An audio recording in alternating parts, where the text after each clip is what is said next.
told you that the modern badge of honor we call multitasking is actually a complete cognitive illusion, like one that is temporarily dropping your IQ by up to 10 points every single day. Yeah, it is a staggering biological cost, honestly. Yeah. We think we're doing 5 things at once, but we are actually just making ourselves progressively less intelligent as the hours tick by. Welcome to today's deep dive. We're so thrilled you're joining us because our mission today is to, well, we want to completely transform your relationship with time. Exactly. And we've pulled from 2 incredibly powerful sources for you. We have Brian Tracy's classic blueprint, Time Management, and Sharon Melnick's highly practical book, Success Under Stress. 2 absolute heavyweights in this space. Right. And by the end of this deep dive, you won't just understand why multitasking is sabotaging your brain. You'll also discover how an obscure 19th century Italian economist secretly holds the master key to your daily productivity. I love that tease. Okay, let's unpack this. And we're going to start with the mind. Because before we can even look at a clock or, open a calendar, we really have to look inward. Time management is ultimately life management. It really is. That is the foundational premise we have to start from. You cannot manage your time if you do not feel like you are in control of your life. Psychologists refer to this as the law of control. Right. And it essentially dictates that your self-esteem, like how competent and capable you feel, is directly tied to your locus of control. So let's break that down for the listener. An internal locus of control means you feel like you are the one driving the bus, right? Like you decide your actions. Yes, exactly. Mm-hmm. And the opposite of that is an external locus of control. This is when you feel your day is dictated entirely by outside forces. Like a demanding boss or something. Right, a demanding boss, a sudden crisis, the relentless pinging of your inbox. When you operate from an external locus, you aren't actually acting. You are merely reacting to whatever's thrown at you. Yeah, constantly putting out fires. Exactly. And living in a constant state of reaction creates a profound physiological stress response. Which gives us, I think, a perfect lens to view Sharon Melnick's concept of the survival under stress cycle, because she maps out the exact biological trap we fall into when that external pressure hits. She does. So let's say it's 4 p.m. on a Friday, right? And your manager drops this massive, complex presentation on your desk that is somehow due Monday morning. Just the worst feeling. And your immediate response to that is entirely autonomic. Your nervous system literally perceives a threat. Your heart rate elevates, cortisol floods your system, your breathing gets shallow. But the danger isn't just physical, right? It's the cognitive script that follows. Almost universally, the immediate thought in that panic state is, I just have to push harder, like I have to muscle through this. Yes. That's the wrap. We treat our time like this tiny battered suitcase for a weekend trip. We lay it open on the bed and we just keep furiously stuffing things into it. A work project goes in, an email thread gets shoved into the corner, a doctor's appointment gets jammed in the side pocket. Right. And when it won't close, we just sit on it and foist the zipper, thinking sheer force will make it all fit. But pushing harder from a place of panic simply leads to exhaustion. I mean, when you operate in that survival cycle, you develop tunnel vision. The blood literally moves away from the prefrontal cortex. Which is the logical part of your brain. Exactly. And your critical thinking drops sharply. You start making errors, those errors create more stress, and the cycle just accelerates. Melnick argues that to master time, you have to flip this into a success under stress cycle. How do we do that? Well, when that 4 p.m. presentation lands, instead of thinking, I'll just push more, you consciously force the thought, I have control. You take a breath. You clarify the parameters of the assignment, and you respond optimally rather than reactively. And Brian Tracy approaches this mental shift through what he calls the 4 Ds of effectiveness, right? He does, yeah. He says, if you want to master time, you need desire, a burning want to get control, decisiveness making the clear choice to change your habits, determination persisting when the old lazy habits pull at you, and discipline forcing yourself to do what you should when you should, whether you feel like it or not. Those are crucial. But he also suggests the specific tactic of acting as if, pretending you are already a highly organized, excellent time manager. And honestly, I have to push back on that a little bit. Oh. Yeah, I mean, does faking it until you make it actually work for something as rigid and logistical as time management? Or are we just, playing mind games trying to trick our own brains? What's fascinating here is the underlying neurology of habit formation. The human brain constantly strives for consistency between our internal self-concept and our external behavior. So the brain wants things to match up. Exactly. Beliefs quite literally become realities. If you tell yourself, well, I'm just a disorganized person, that becomes your self-concept. You will unconsciously seek to prove that true by showing up late or losing files. Oh, wow. Yeah. But if you reprogram that inner dialogue and consciously act as if you are meticulously organized, you start adopting the micro behaviors of an organized person. You start putting your keys in the exact same spot. You prep your to-do list the night before. So you aren't really tricking your brain, you're actually building new neural pathways. Precisely. Over time, the acting drops away, and the organized behavior just becomes your hardwired default. Okay, so let's say we've done the internal work. We've calmed the physiological panic, we've claimed our internal locus of control, and we're building those new neural pathways. The mind is out of survival mode. Great place to be. But an efficient mind still needs a destination because, as the sources point out, efficiency is completely useless if you are running full speed in the wrong direction. Yeah, and this is where Daniel Kahneman's concept of fast versus slow thinking becomes so critical. Right. Fast thinking is reactive. It's what we use to handle daily emergencies, fire off quick emails, navigate traffic. It's absolutely necessary for daily survival, but it is terrible for long-term strategy. So what's the alternative? Slow thinking. This requires stepping back, removing all distractions, and asking a fundamental question like, what am I actually trying to accomplish with my career or my life?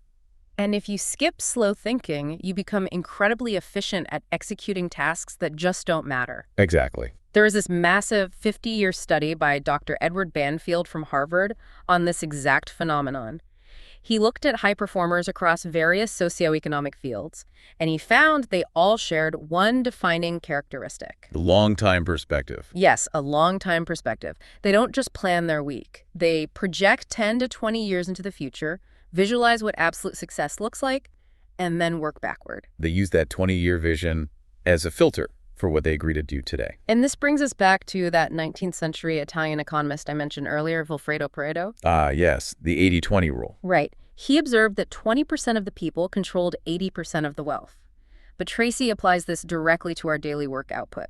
Roughly 20% of your tasks account for 80% of your value. And Tracy actually introduces a framework that takes Pareto's principle to an even more extreme level. He calls it the law of three. Let's explain the mechanics of this because it's staggering when you really think about it.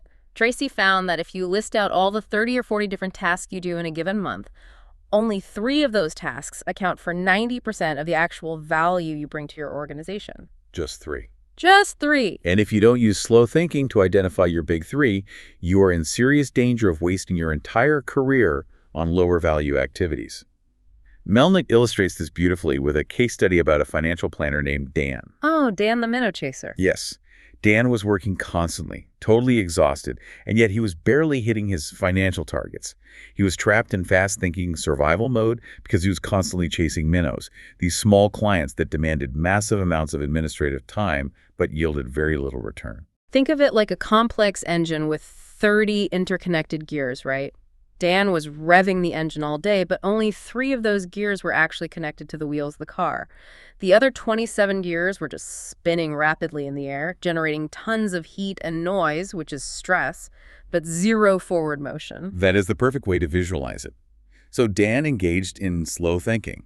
He stepped back, identified his unique value proposition, and fundamentally restructured his business model to stop chasing the minnows. He disconnected those free spinning gears. Exactly.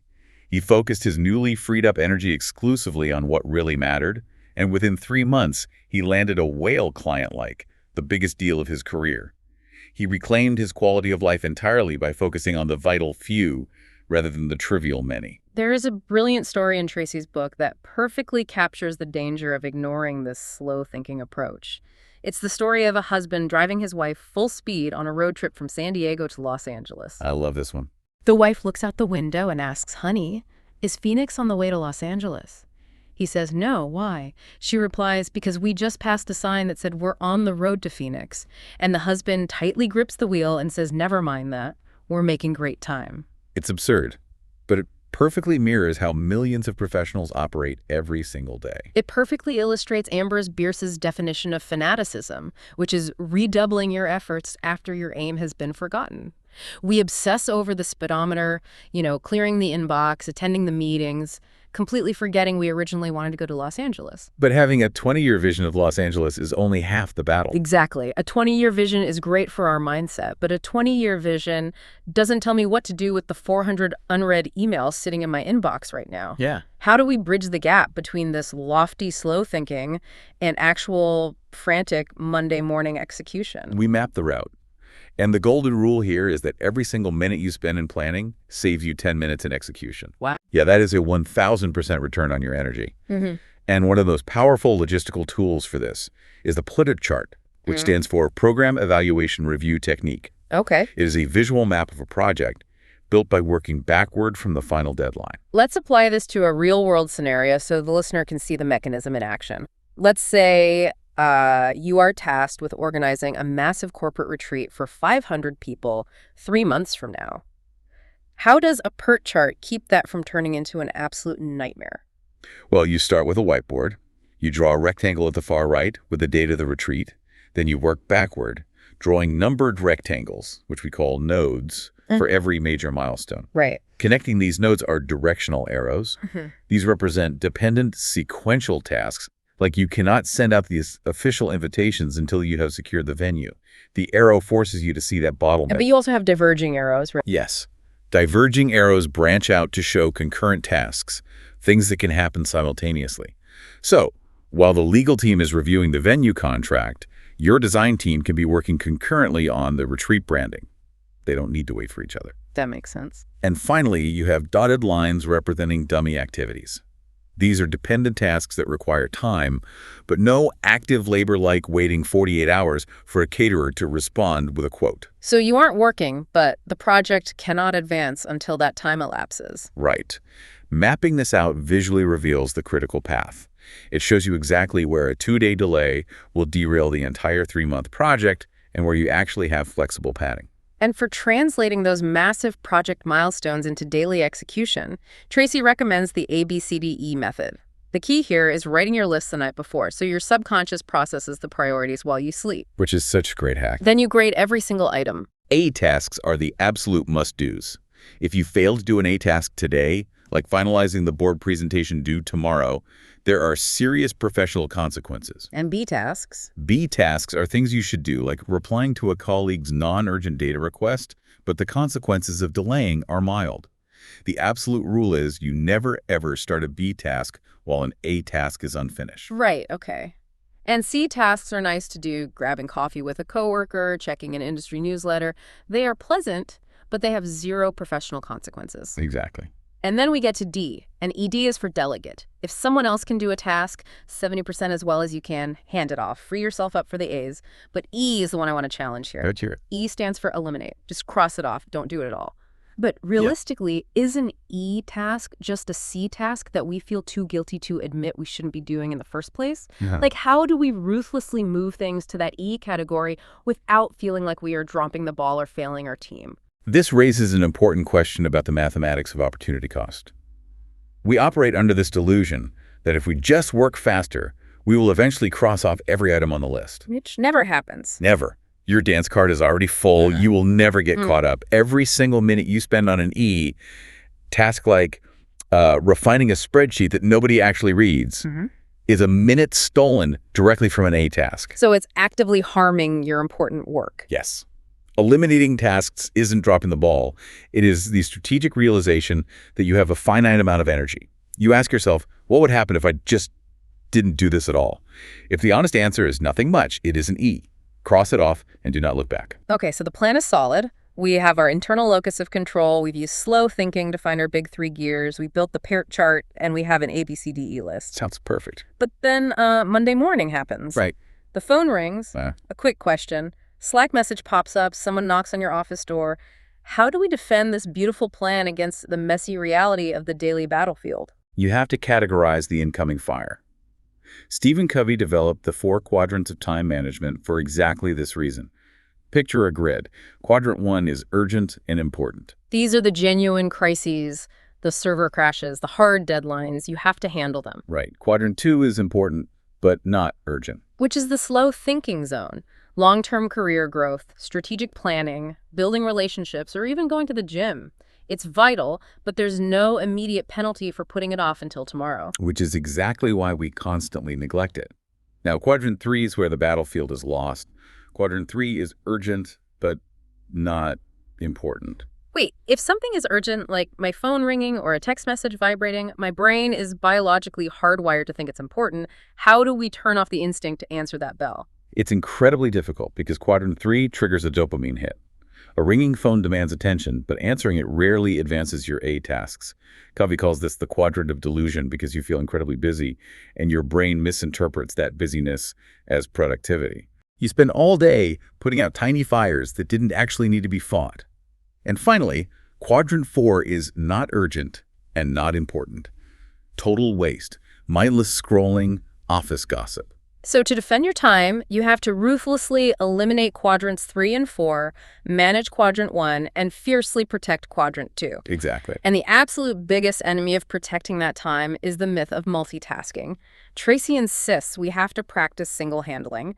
You pick up an A task, and you do not break focus until it is 100% complete because, as we said at the top, multitasking does not exist. Biologically, it is impossible. The human brain cannot focus on two complex cognitive tasks simultaneously.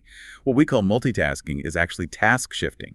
You are rapidly switching the spotlight of your attention back and forth between the email, the spreadsheet, and the phone call. Here's where it gets really interesting. When you task shift, you aren't just losing a few seconds of efficiency. You are burning massive amounts of metabolic energy.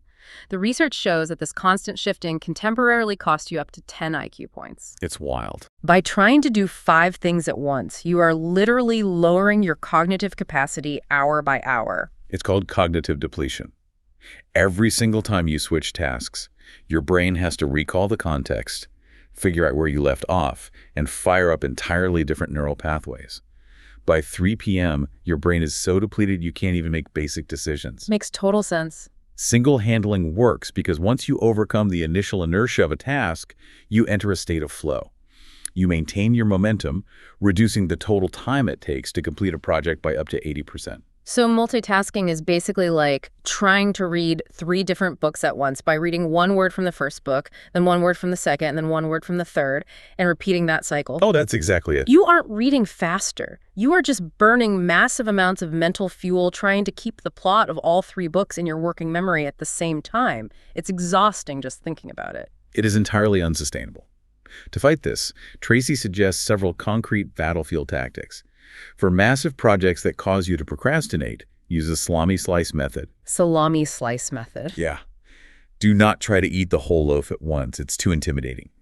Slice off one tiny, highly manageable task, just drafting the title page of the report, complete it, and let that small victory build momentum for the next slice. I love that. And for emails, you batch them, right? You treat them like laundry. You don't run the washing machine every time you take off a single pair of socks. You wait until you have a full load. Tim Ferriss actually advocates checking email only twice a day, once at 11 a.m. and once at 4 p.m. You also have to physically defend your physical environment. If someone wanders into your office to chat while you are single-handling an A task, you stand up immediately. Okay, standing up and physically walking people out sounds incredibly effective in theory. But for the listener sitting in an open plan office or dealing with a micromanaging boss, that feels socially impossible. How do we apply this without getting a reputation for being abrasive? Well, it requires tact. But the mechanism is really about breaking their physical momentum.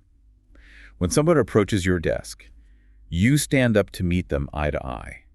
It subtly signals that you are in motion, not in a state of rest waiting for a chat. Oh, that's smart. You warmly say, hey, I am right in the middle of a critical A priority for the team.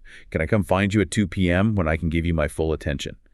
You aren't rejecting them. You are deferring them while respecting your own boundaries. So let's look at the whole picture here. We've optimized the day. We are single-handling our A-level priorities. We are ignoring the spinning gears of our C and E tasks. We are slicing the salami. We are batching the emails. And we are politely standing up to defend our workspaces. A productivity machine. Right. But why? What is the actual end goal of all this ruthless efficiency? That is the most vital question we can ask. The sources are absolutely aligned on this.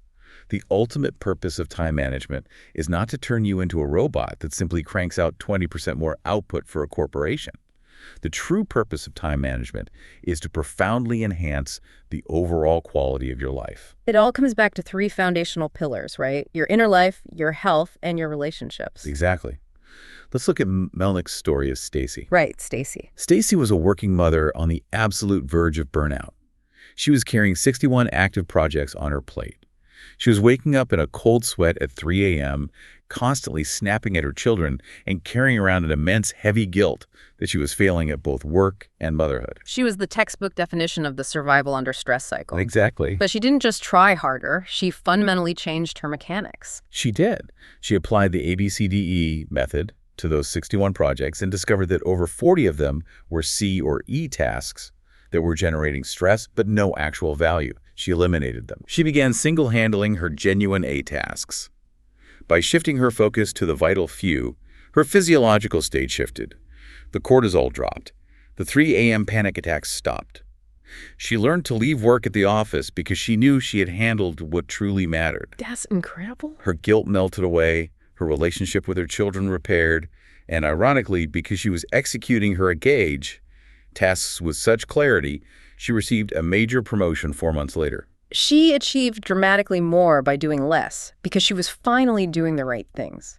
Tracy quotes a wise old doctor who puts this entire methodology into the ultimate perspective. This doctor noted that in all his years of practice, he had never once spoken to a business person on their deathbed who looked up and said they wished they had spent more time in the office. Never. The PERT charts, the law of three, the salami slice method, these are not ends in themselves. They're just tools to buy back your freedom. They exist to give you the mental presence to focus on the people you care about and the experiences that actually bring you joy. So what does this all mean? We spend so much of our lives trying to squeeze just a little bit more productivity into our waking hours. We treat our time exactly like that suitcase we talked about at the beginning, sitting on it, forcing the zipper, trying to overpack it with every possible task, favor, and obligation. Yeah. But if time management is truly life management, perhaps the ultimate measure of our success isn't how many items we manage to brutally stuff into the suitcase. Perhaps the real measure of success is how fully and deeply we experience the trip itself. Are you saving time just to fill it with more exhausting tasks? Or are you finally going to save it so you can be fully present in the moments that actually matter? Have a great trip, everyone. We'll see you next time.